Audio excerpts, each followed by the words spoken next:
Everyone again here. So let's talk about living a purpose driven life.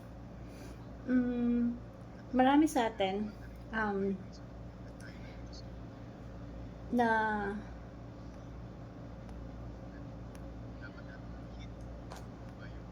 we don't know the reasons why we live here. Nandito tayo sa mundong ginagalawan natin. Ano ba yung goal na dapat nating ma-hit? Ano ba dapat yung mga bagay na nais nating makamtan, ma-activate, ma-achieve bago tayo pumanaw dito sa mundo?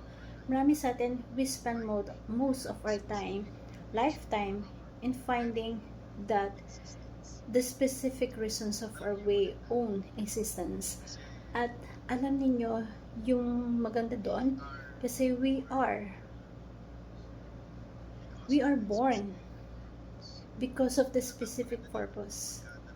At maganda dito, napakagaling ng ating Panginoon. Kasi ibinigay sa iyo yung purpose, yung bagay, at pinapakita sa iyo yung vision kung ano yung dapat mong gawin. Yung mga purpose na dapat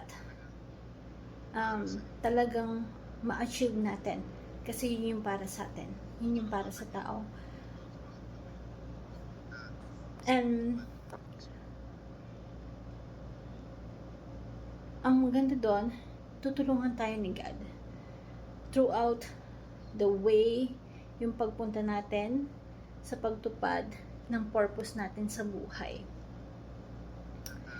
Yung pagkuha sa purpose na iyon.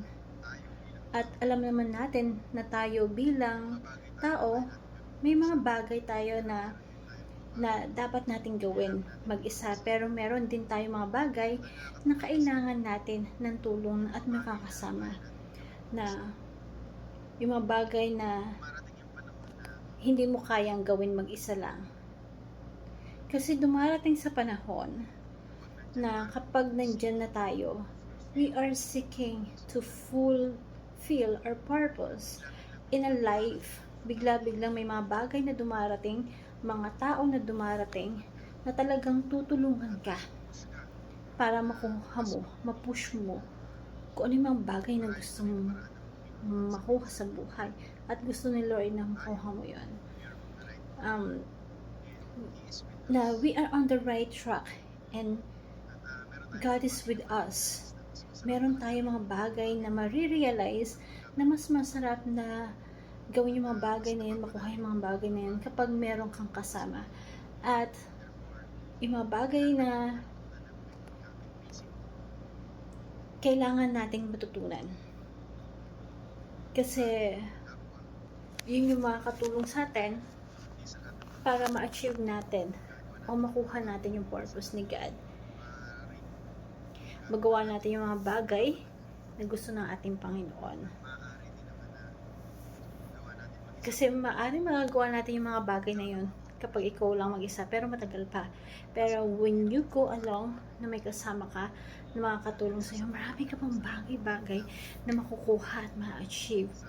Na minsan pakaramdam natin na kapag yung isang bagay na meron kang kasama, meron kang katuwang, doon mas gumiginhawa yung paggalaw mo, yung pagkuha natin sa mga bagay na hinihiling natin at makuha natin yung kung ano nais ng ating Panginoon.